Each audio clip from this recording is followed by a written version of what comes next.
in Klamath Falls. We have an office in Salem, Hood River, Hermiston, and Ontario.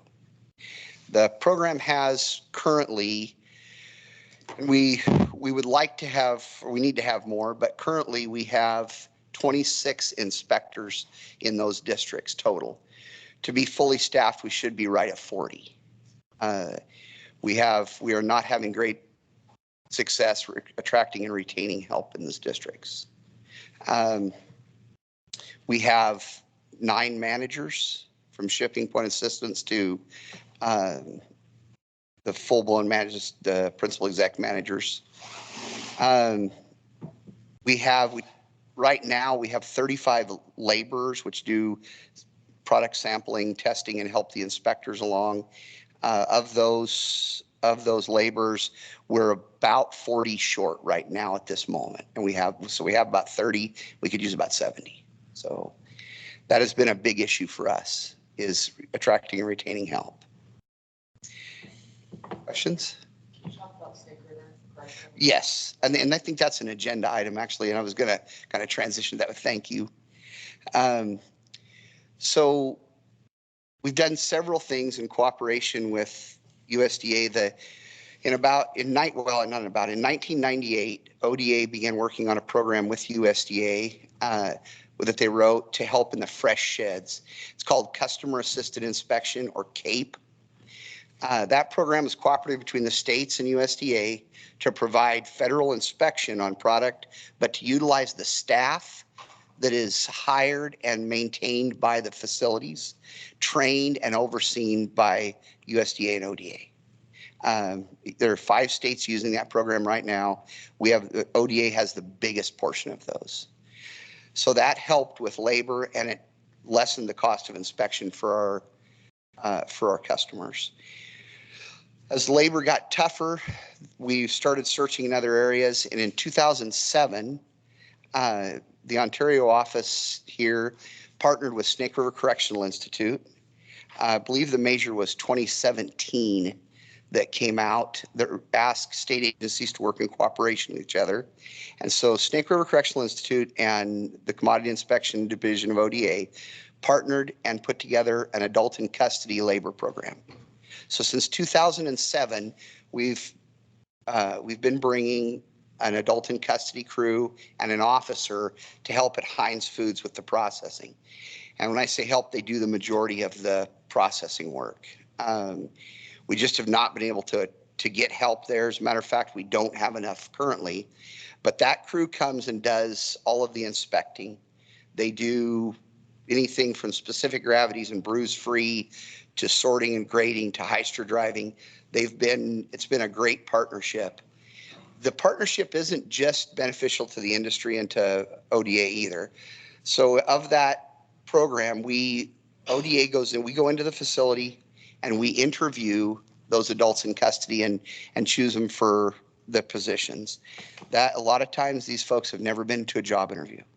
So this is their first opportunity to do that. Some of them, it's their first opportunity to work in a 8 to 5 work-a-day job. Several folks, we have one real shining example, have left when they've gotten out of incarceration and they go back home. Several of those folks have gone to work in the produce industry in their home state. One person in California became an inspector and has been working there now since 2009. A lot of times when they leave, we give them a certificate that says they've worked for this long. These are the things they've done. We get a lot of thank you notes and calls back. We get some reference checks. It's been a really great program for those folks as well as us. We expanded that program just at the start of the pandemic. We do sampling in the onion facilities as well. We pull samples while they're delivering onions. Then when they're done delivering, we bring those in and run those also as a third-party grading process for a contractual obligation. We started utilizing the adult in custody crews to do that sampling out in the field as well. We partnered with Baker Murakami and Snake River Correctional Institute, and we were sending a 10 adult in custody crew there to sample, and they also assisted, since they were there, with some of the storage duties while they were pulling samples. And Worked really well the first year. Then we had the pandemic and we were not able to have those folks out in the community just because of COVID concerns. We are starting that back up this fall and we will have a crew back out there sampling again.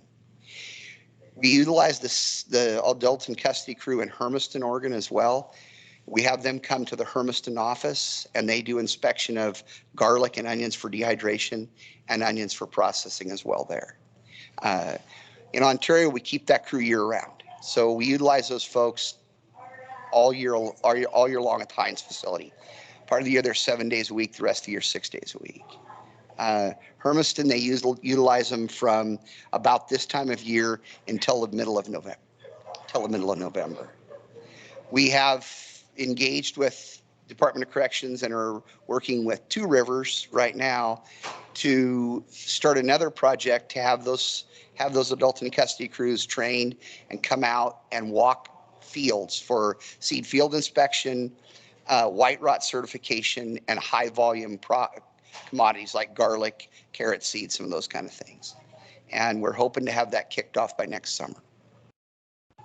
Did I miss anything, Director Taylor? Do you have any questions?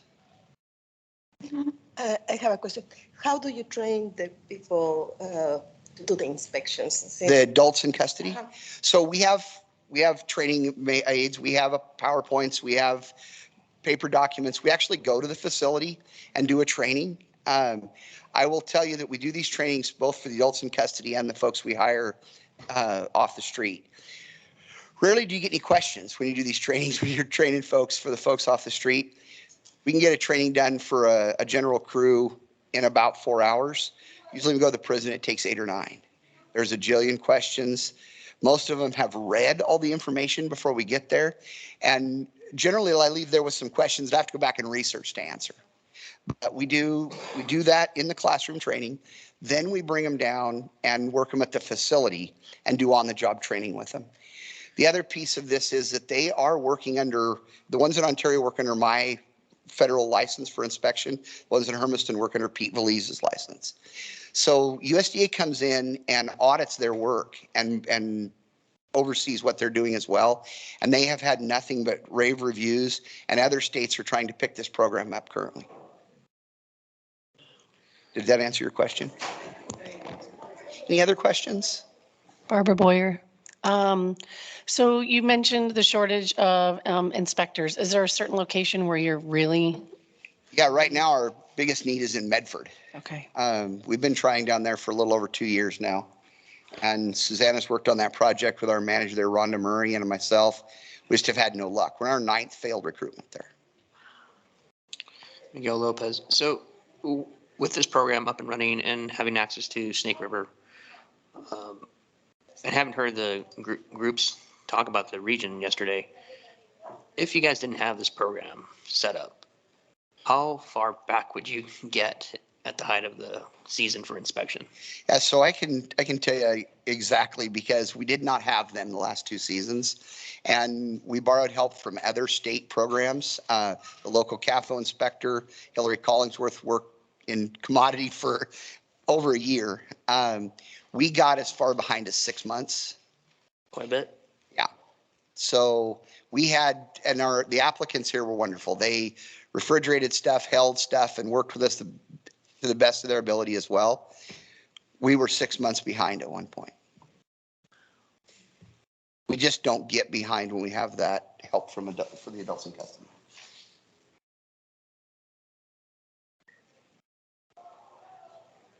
Okay, so, and thank you.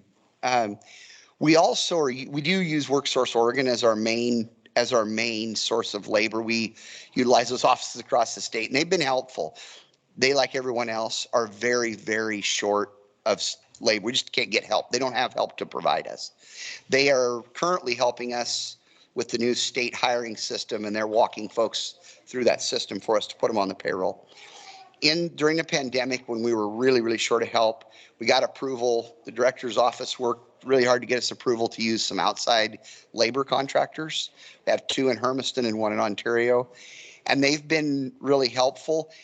They also do not have help, and they have longstanding customers that are kind of in line ahead of us that get first choice. So I spend some time each fall here, and as do the staff that work with me. My wife and I try to attend some senior citizen dinners and breakfasts. We try to go to the Stake Center here, and do some things like that to recruit help. Sandy Porter at the college has been really helpful. The extension office. We kind of exhaust all possibilities in these areas. Blue Mountain Community College and Pendleton, Treasure Valley Community College, Eastern Oregon State College, they all are trying to help us as well. There's just a true shortage of labor. And I think we see that everywhere, but there are some areas, Ontario and Hermiston, we use such a large volume of harvest help that it is really challenging to get that covered. In several cases here in Ontario and in Hermiston, the industry has stepped up and they've provided us help and allowed us to use their staff, kind of double duty to get things covered, just because we don't have anybody else. Any other questions?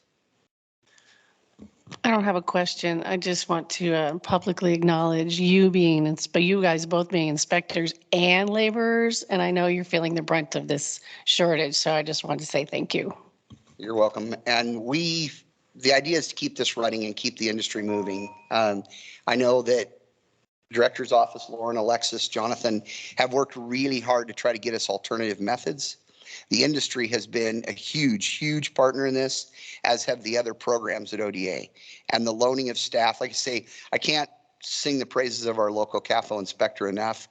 The amount of nights and days that she spent doing unbelievable labor was pretty incredible, and we do really appreciate that. And that was, again, thanks to the partnership with ODA. And industry has been our biggest partner. They've really stepped up to help. They're in a similar position, so the support has been incredible. We'll just get you more. Yeah, appreciate that. I think that's all I have. If there's no other questions, and please ask any questions you have. I will do my best to answer them or get you an answer. So if there's no other questions, I would also like to close again, thanking you guys for coming to Eastern Oregon.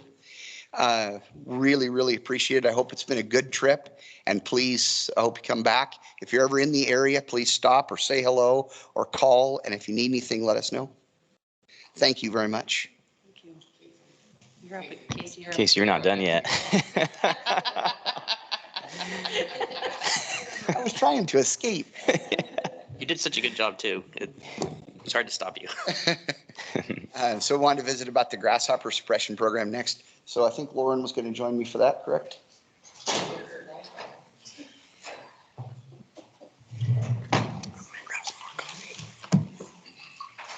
had it. Did you look at the number? So good morning, Casey Prentice again. We're going to want to visit a little bit. So, and I'll let Lauren maybe could kick off how this got started. I wasn't quite in on the beginning of the program. Maybe Lauren could tell us how the program got started and where we started. Yeah, for the record, Lauren Henderson, the Deputy Director with the Department of Agriculture. I think to start where we started, actually we have done grasshopper suppression in one way or another for years. We've just not done it at this level for how many years, Casey? In the 90s? It's been about 25 years, yeah. In the early 90s. And as you know, because I think we've updated the board periodically, this has been an issue that's been building for the last several years. And there was a pretty large effort to get ODA funding to go along with the federal funding, which is very limited. It's right at $100,000 to actually go out, do the surveys, and then the new part of that is to provide a cost share component to the landowners for their actual suppression efforts. And I just want to reemphasize, this is not about eradicating grasshoppers or crickets. This is really about just suppressing their populations in order to make it better for the future years. I don't have a crystal ball. I don't think Casey and I do for next year or the year after, but my gut tells me we could be doing this for a couple more years until we get a handle on it. I think this year we had and are just now in the process of getting the cost share reimbursements from the landowners into the office. We have not compiled them yet. And they have until the middle of September to do that. So there was $5 million total, about I'm going to get this wrong. 3.4. About 3.4 to 4 million. I don't remember the exact numbers. We can get that for you for the cost share component. That can only be used for reimbursement. Originally, we had thought we were going to give landowners up to 75%. I can tell you, I don't think the amount of acres that were treated were maybe at the top end. And if that's the case, we may be able to do more on that reimbursement percentage, but we'll have to figure that out when we get those in. I don't even have today, and we will summarize this probably in the late fall, how many acres we're really going to have treated. That's up to the landowners. We provide the information, tell them where they need to treat, and then draw some circles and maps. It's a very complicated process, and then they have to work to get the product in, and Casey can talk more about the product, I think, in to actually do that. The other part of this is timing. The weather and the climate has not been that helpful this season. Everything that you know about the grasshoppers and the crickets, it doesn't seem to have worked out very well. And I know we have Commissioner Jacobs here who may want to chat just a little bit about this subject. But we've been fighting the schedule, and if you don't treat in the biological window, that's what I call it, you've wasted your time and effort for the most part. So we've had to really work hard on that. That's where we're at today. I think we will, at the end of this year, I think we'll probably get legislators asking us, do you need more money? What does next year look like? We may get community members talk to us about that. We will have more information, and I will just say this. We learned a few lessons this year, I think, given this, and I think we will talk as an agency internally about what could we do next year. The labor component that Casey mentioned is always a challenge in this. And I will just add to this. When we get programs like this that we really want to, that we know can really help our landowners and our farmers and ranchers across the state, we are going to have to think as an agency about cross-utilizing staff across programs more and more and more. And I'm just throwing that out there. It doesn't work in every program, but we can't have staff crossing each other this way when we know they could stop by my place on their way to Casey's place, which is just down the road, if they're trained and they have all of that. So you may hear more as a board of the director's office discussing the cross-utilization of staff, but we will look for that next year. I think we're going to have to fill in the gaps and provide the labor. So I will go ahead, Alexa. Well, and just on that point, I think, we do have a lot of seasonal work that we bring on as an agency, but we've been trying to think about how do you have multiple programs to support potentially one staff to bring a more full-time employment, which might make us a more attractive employer in such a challenging labor market. So I think that is also kind of one of the things we're trying to think through is how do we combine some of these more part-time jobs to create a full-time position at ODA with all the associated benefits with that. Ela Miller, just a question on this, and I'm sure we'll talk about this more, but it's pretty exciting to look at that cross-training opportunity and utilization. But how do you deal with, and I haven't even looked at understanding the union situation within the department, at least where I've worked before, that would not be possible with the union contracts. Chair Harper, Elin, you are very perceptive. That is an issue. Our intent is not to circumvent those contracts. However, we have and are working with the Department of Administrative Services on a new class series called General Inspector. And I got 2 of them. It's a start. We have not written the class specs for that, but the intent of that is to have folks hired into those General Inspector classifications that can be multi-trained in multiple programs and not circumvent any of those class specifications. How we're handling that today is many of our class specs, they can do different varieties of work. We just can't cross contracts and those kinds of things. And then of course you get pay differentials in some place. We've been working over the last few years to right-size that. So I didn't want to divert the attention to this, but I just want to bring this up when you hear that the agency's doing grasshopper work or the disaster work or those kinds of things. The labor piece is overlaid over the top of that, and we have to really be smart about that or we can't get it done. And then we have a lot of folks who go, well, this is all great, but we're not getting anywhere, and that's not what we want to do. And just to kind of dovetail into that, the plant program has been utilizing the folks from Shipping Point Inspection since about 1985 to do grasshopper survey work in the Eastern Oregon area. There's 17 Eastern Oregon counties that are generally surveyed for grasshoppers. This year with the suppression program, most of the majority of the surveys for suppression and that were done in 5 counties: Baker, Malheur, Harney, Klamath, and Lake.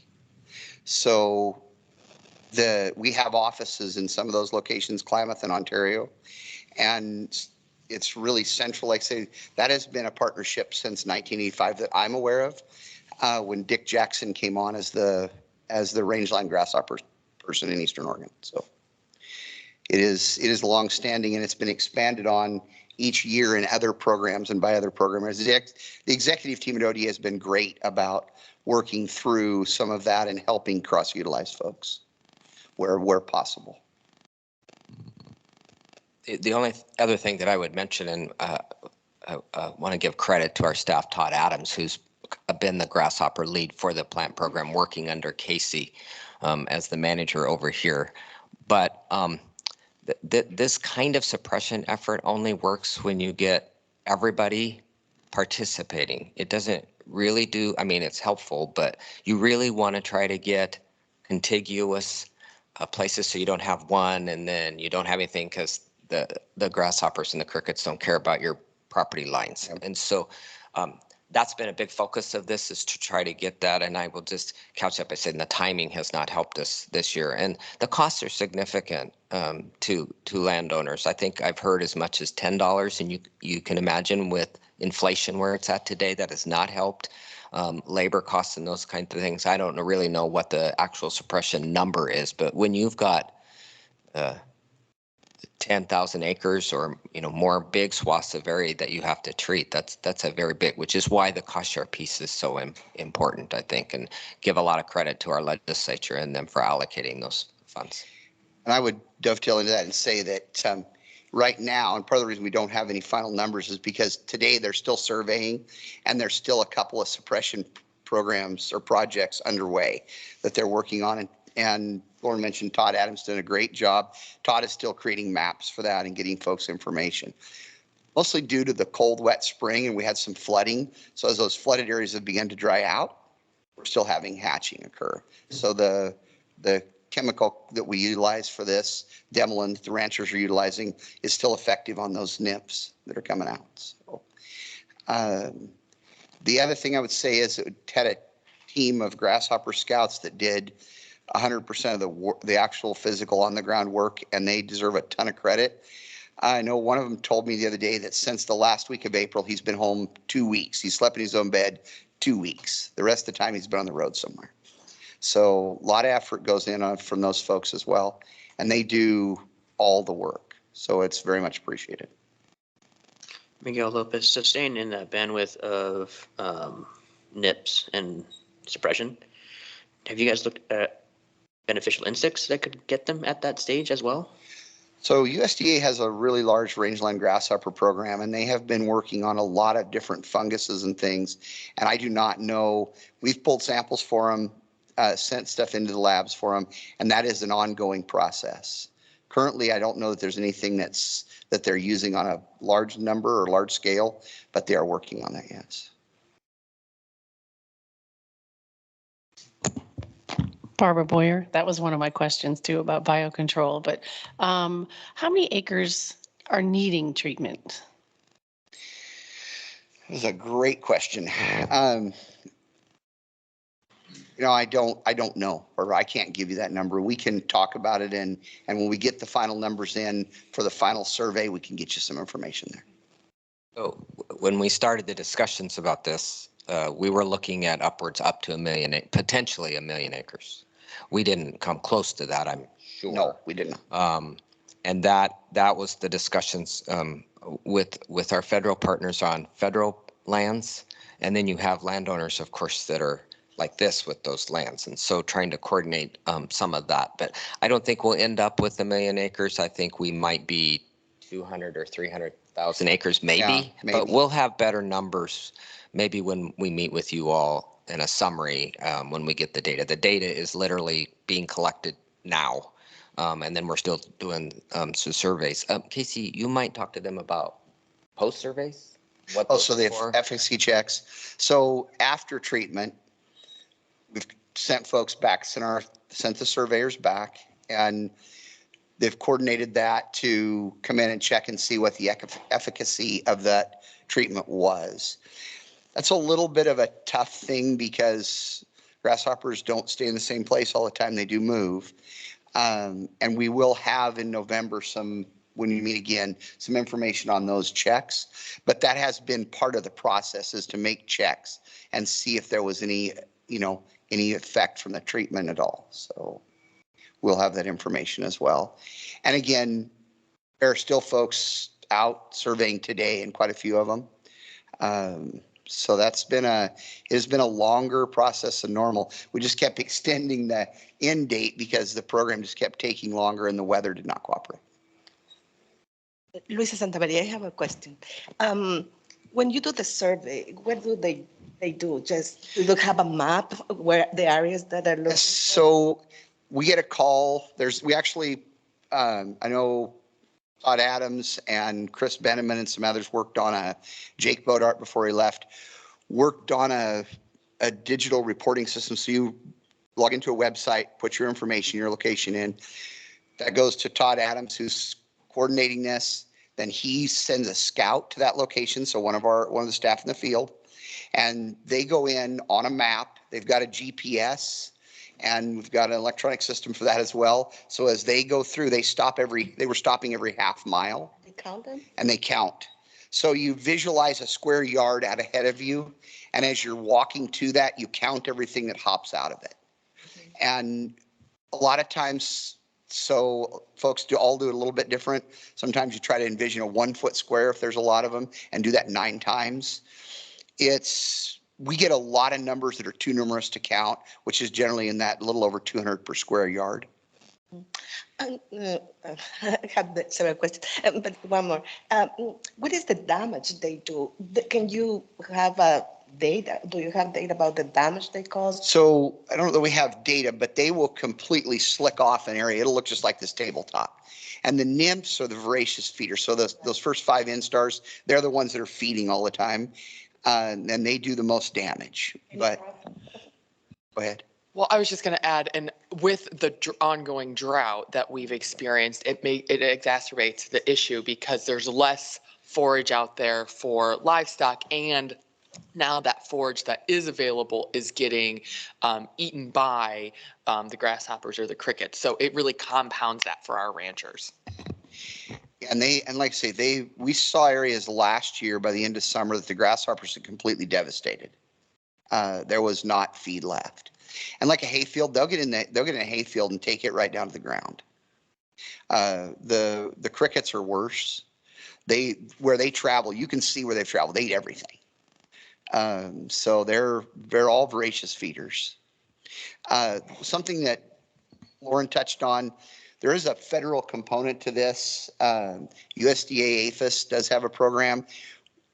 ODA is actually partnered with them. We do the survey for them, but they come in and do the suppression.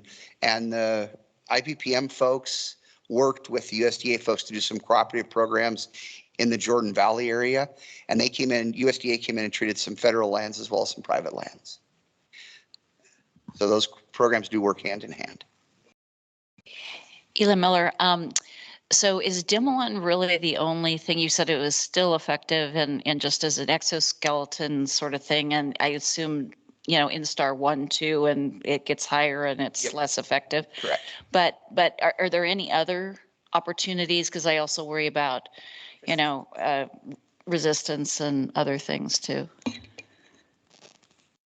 You want to take that one? No, there are others. Dimilin by far is what's the right word? Help me, Alexis. Most acceptable. Well, no, it's a less, Less than, the words are not coming from. It's toxic. Yeah, there are other products out there. We try not to put ourselves in the pesticide consultant role. That is the one that we've cost shared on, and I'm sorry, the words are not coming to me right now. But to answer these questions, and I was going to ask Carla, we have a really good, I think, 1 or 2 page document that might be on our website that we can send back out to the board.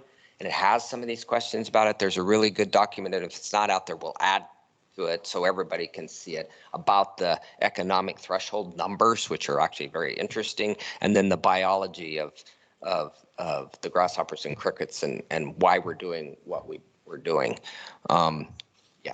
Yeah, I think, and this gets a little bit, I think, to one of Miguel's questions, is as we think about the product that's being used and other impacts it might have. So we're cognizant about sage-grouse habitat is excluded from this. We're cognizant of beneficial insects, pollinators, those types of things. And so that's why I think this product is typically used to manage some of those other environmental impacts that we don't want to see.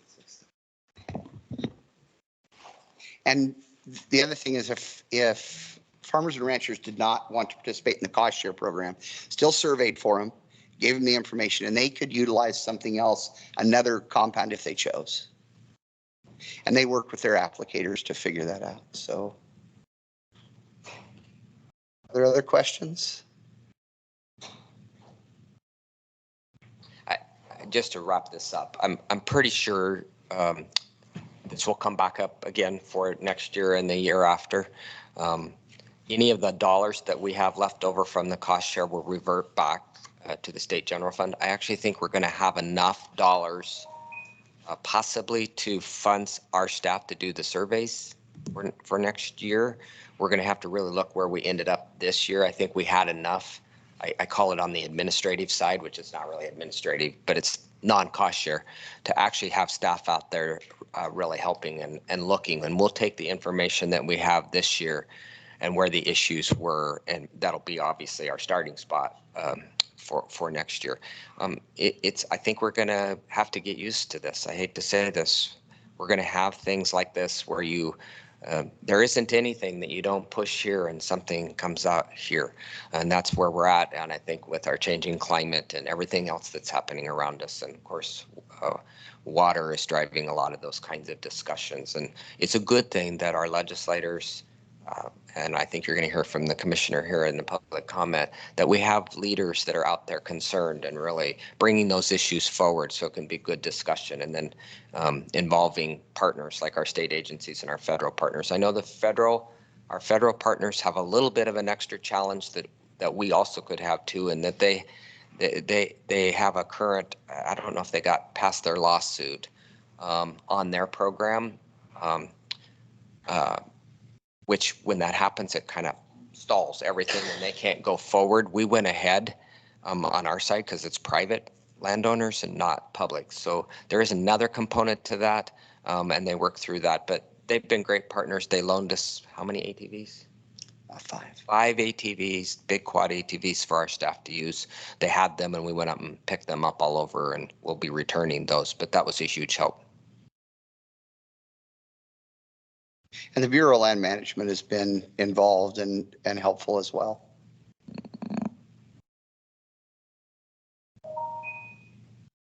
Any other questions?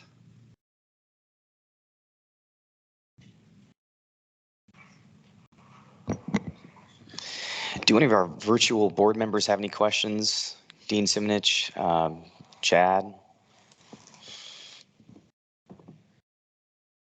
Don't know if Shantae's on or Josh.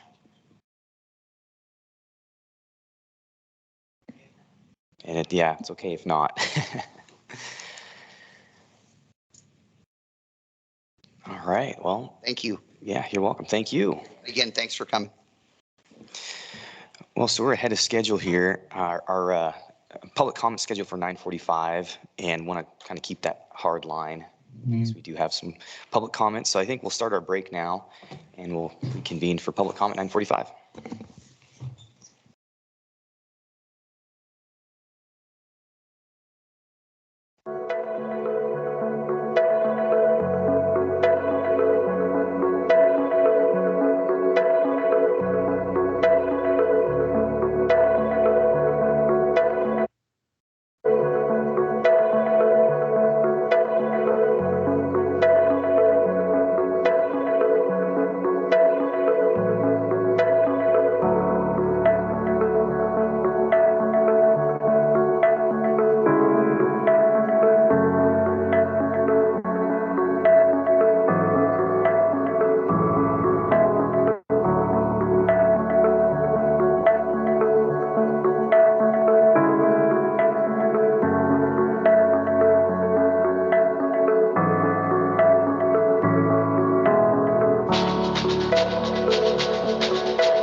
right, everyone, it's 9:45, so we'll roll into our public comment session.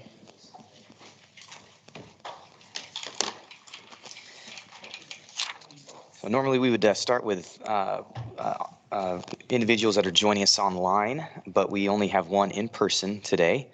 Public comments limited to 3 minutes, and today we have Commissioner Ron Jacobs, Malheur County. Well, thank you. I first want to thank ODA staff for being here and Commissioner Taylor for being here with us, but your staff, we appreciate it.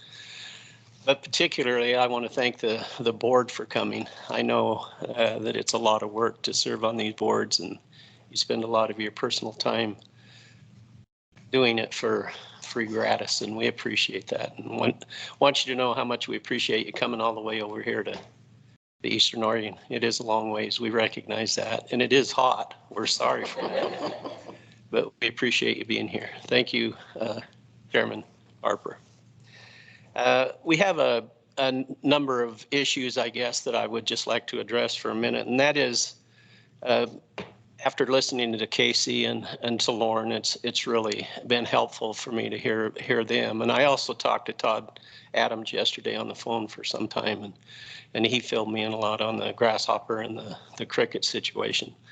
I guess our biggest issue is the fact that we feel like there's a real challenge to have enough aerial support and individuals to be able to accomplish the things that we need to accomplish, especially because of the limited time that we have to get this applied to the grasshopper problem. Not only that, the grasshoppers come at a different time than the crickets, so they have to also, of course, make that correspondence as well. But we're also working with the BLM and the federal government and trying to help the federal government, the state agencies, and then the landowners, our people here, all work together and get on the same page. So there's been a challenge as far as our landowners, and I'm not blaming it on anybody, because our ranchers and especially those in the outlying area, just seems like it's hard to get the word out to them. So we didn't have a real good participation in this program this year, recognizing it was there for them if they would have known about it and if they would have got on board with it. So that's one issue that we would like to be addressed, and so we need more support with aerial individuals that actually are licensed and can apply the product to suppress these grasshoppers and Mormon crickets. I worked as a water master for 20 years for the state Water Resource Department, and I want you to know it's 3 hours and 14 minutes to McDermott, and I used to make that trip regularly. But the Mormon crickets have migrated from the Idaho border, and now they're clear over to Burns Junction, and they're migrating west. So we really need to do more about these Mormon crickets, and I'm surprised that the grasshopper issue, for the 1990s they were bad, and then we really didn't have a big problem with them until now.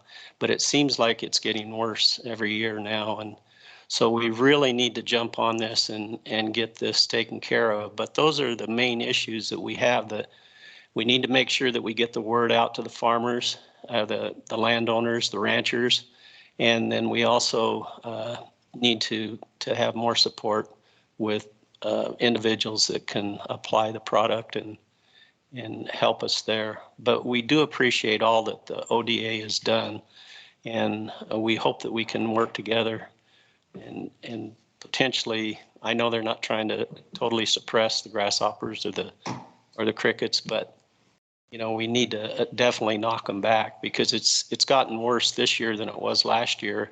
And now we have them in the north part of the county as well.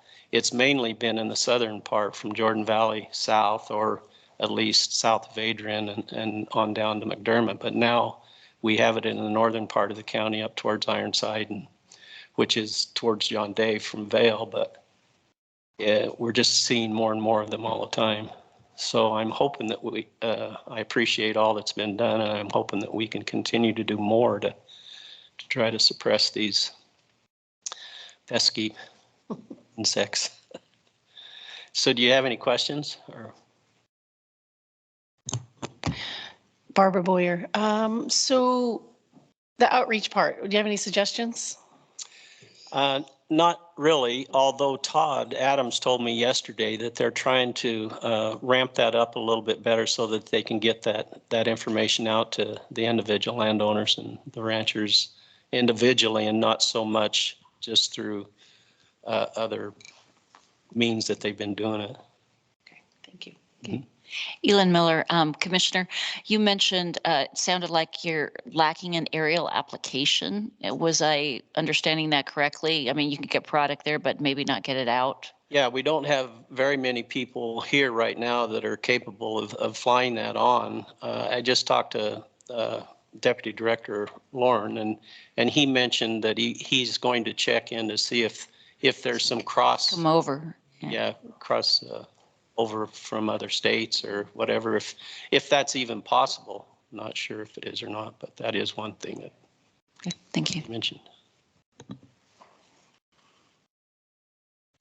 Okay, well, I want to thank all of you again. I know it's a challenge to come 400 miles and be in the heat, but I hope you enjoyed your time at the dam yesterday. I hope all of you got a chance to go through the dam. I've been through that many times, and it's very interesting.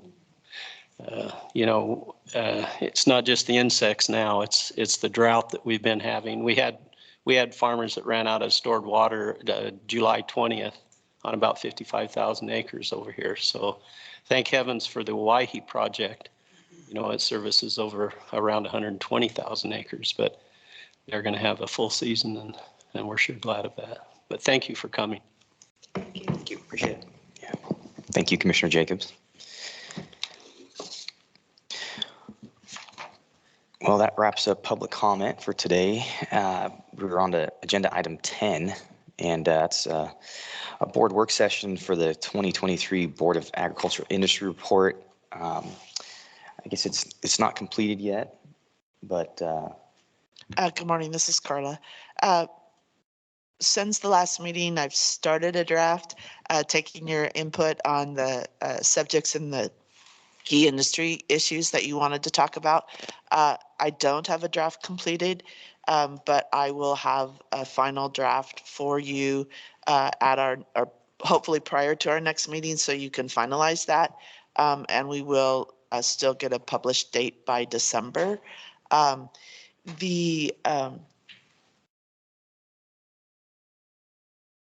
sorry, I forgot what I was going to say. So hopefully we'll have that together. Oh, I know what I was going to say. The work that you're doing on resolutions, I think will, when we get some of those major ones finalized in the next time, I think that will inform our updates for the industry report too. So we should have a good report for you shortly. And for some of the new board members, one of the audiences of this report is the legislature. And so typically when the board meets in February of a full legislative session, we'll see if the next year's will be in person or what that looks like. We're not sure, but legislative visits are part of that February our January, February meeting. And one of the leave behinds that the board takes is this industry report. It kind of helps the legislature understand from the Board of Agriculture's perspective, what are the priorities, what are the top challenges, top opportunities. And so it's a great leave behind. And so that's a really key audience. And so that's an important milestone to use that report for. Barbara Boyer. Carla, can you give us an update on, are we getting pictures, new pictures? Yes. At the November meeting as well, I'm working on scheduling a photographer to come in and take board pictures at that time, and then we'll put those in the report. Ela Miller, just a question, and I know we had brainstormed what's in, but I'm assuming we're going to have a good emphasis on ODAP, and then whatever we've done with emergency board, I'm not sure we did have that in before with the meat stuff. So, That typically, our e-board information doesn't typically go in the annual industry report. It will go in our newsletters that they get in Oh. between that time. So we do an annual report or an every other year report, and then the newsletters supplement that report throughout the year. So information like that, but I do believe we're going to reference the work on the meat inspection program as part of the supply chain category Part. that we had talked about, and Okay. and how that will help meet that that issue. great, thank you.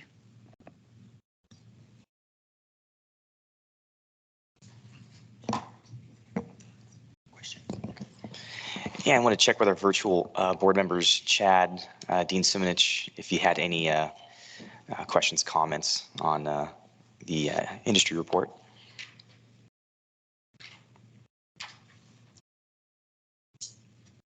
Again, you don't have to. None for me. All right. Well, I guess we'll move on to agenda item 11, and that's the Oregon Agricultural Heritage Commission Farmer Rancher Application Review.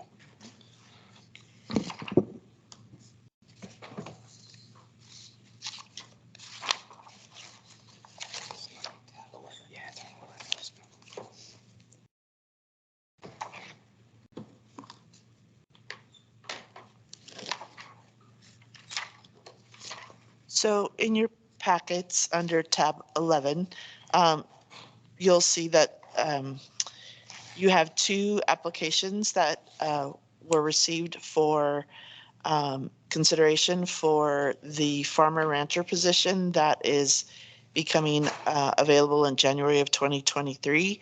The Board of Agriculture is responsible for recommending 4 members from the farming and ranching community and 1 member from the that represents agricultural water quality. So this round, Ken Bailey's term is ending on the Ag Heritage Commission, and so these recommendations would be to fill that position.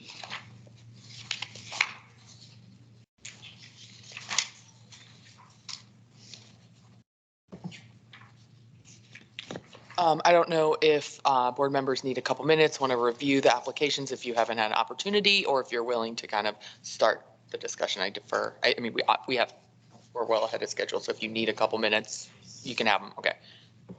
So if I understand correctly, these were the only 2 people we received applications from, and I read through this briefly yesterday, and do we have to make a decision today on this?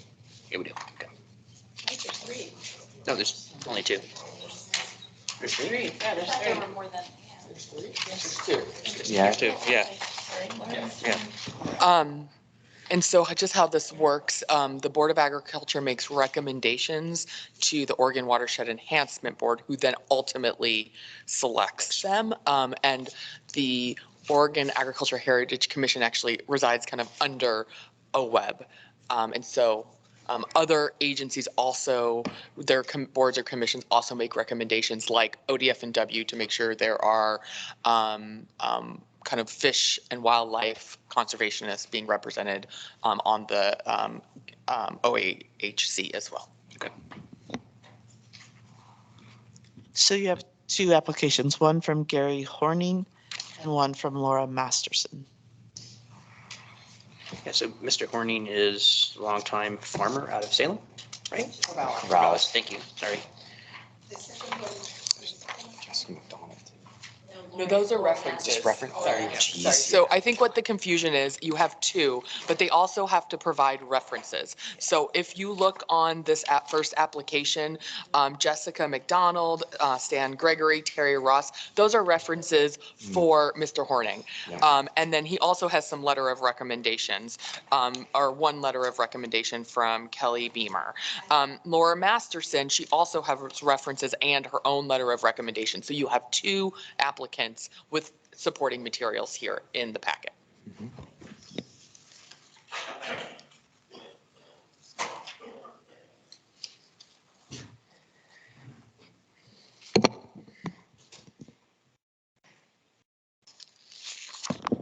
Barbara, maybe as ODA's representative on OWEB and the OAHC, you might be a good person to kick off this conversation. And then maybe Chad, board member Chad Allen, would have some thoughts because he has also independently been appointed to the Oregon Ag Heritage Commission and also is on the Board of Ag. So that might be a good way to start the conversation. I mean, they're both good applications. And reading Laura Masterson's application, she's been really involved in preservation of farmland, has experience with conservation easements, being on the East Multnomah Soil and Water Conservation District. They hold some easements, urban and rural, which is really exciting because there's not a lot of people that do urban conservation easements. And I feel her knowledge would be really, really special and appreciated on the OAHC.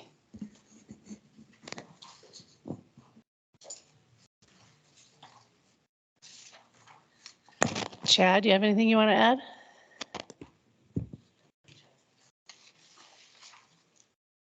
No, he's not. Yeah, on my end here, I wasn't able to find a link to the application. So. Barbara Boyer, I think it is on our website. It is on the website. Is that right? Carla, we have them here in our board packets. Sorry, Chad. Okay. Yeah, I mean, I guess I wouldn't have, since I didn't get an opportunity to go over them, I don't have a whole lot of insight on the two applicants, but I know in terms of the program, we're going to be entering a pretty exciting phase of being able to start receiving applications. We met as a board last Friday, I think, and viewed the application part of all of it. And so with the money we got through the last legislation, we're going to actually now start to be able to move forward and start getting some forward motion in the program. So we're all pretty excited about it. So thanks for that. Sorry, Chad. I think that's a really good point that I forgot to mention is, I forget exactly when, last session, this past short session, the commission got $5 million. So this is going to be the first time that they're actually able to do easements under the Oregon Ag Heritage Program. So that's actually very exciting. And Barbara Boyer, and now that this program is funded, we now are able to tap into the federal NRCS funding, and so they have received $7 million in addition to the $5 million. And the heavy lifting is about to begin. So we are. It's really exciting to start thinking about what an application looks like and accepting these applications. So it's going to be a lot of work in the upcoming year. Yeah. Elin Miller, just a question on process here, because both candidates have references, and if I was reading correctly, because there's some redacted stuff, so try to figure it out, that the first candidate actually does have letters of recommendation, but our second candidate I could not find one. Did not. Laura did not. There were reference people. So do we reach out to the reference people and ask them if they don't have a letter? Oh, okay. So one thing for new board members, this is the first time we're doing new appointments. The board initially did the initial round, and it was to pick the 5 individuals, the 4 active farmers and ranchers, and the one with water quality experience. We've had one reappointment, and so this is the first time. So I think if the board wants us to do that going forward in the next round, we can do that, but we did not do that here because we've not had a process like this before. Yeah. So comparing the experiences, good example, candidate 1, Mr. Horning. So they have 1,500 acres of farmland in the Willamette and Long Tom rivers, along those rivers, 600 acres of turf type tall fescue, 700 acres of hazelnuts and 250 acres conservation easement. To me, that sounds like they have a pretty good experience of having to manage watersheds already, just from their practical day-to-day aspect of it. Not to dampen on Ms. Masterson's really awesome background too, with the work that she's had to do, the heavy lifting she has to do in Multnomah. And let's be honest, that's one tough part of the state to be in too, from an urban growth boundary issue. So to me, they both strike me as really good candidates for the position. What's it going to come down to? I guess it's just, okay. Okay.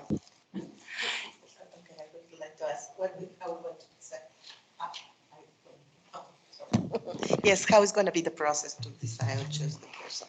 We should have to choose one or recommend one, right? Yeah, just from my perspective, looking at Mr. Horning's interest and, as Miguel said, the kind of the breadth and depth and all. The other thing would be helpful for me at the background of the other members, because it's always nice to have, other, does somebody else have a similar background experiences to either one of these that are currently on the board? And that might help us too in our discussion. So just briefly, so in the memo, there is a little bit of context there on the front cover.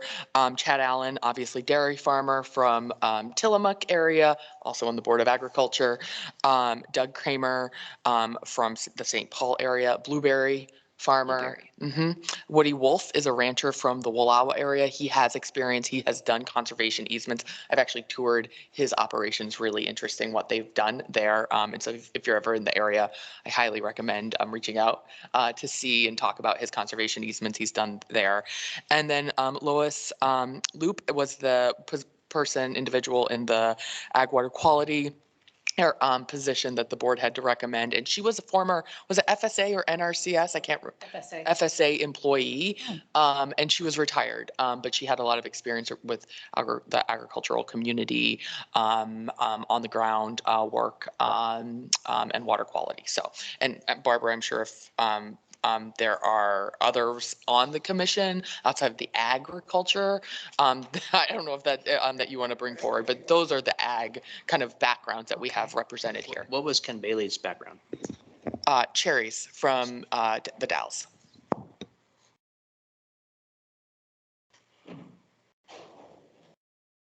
So Elon Miller, at least if I've seen with advancing the focus on these kind of conservation programs, it's great to buy into folks who have pretty big acreages. That if they say, hey, this is important, it's almost an example.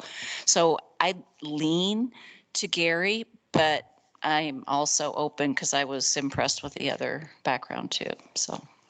Miguel Lopez, I agree with you, Elon. It's a tough call because on one side they have that breadth and depth of acreage to look at and review and go over. However, the other candidate, I keep forgetting her name, I apologize. Laura, thank you. Also has 50 acres, both in Multnomah and Yamhill County. And again, two different counties, very different approaches to ag.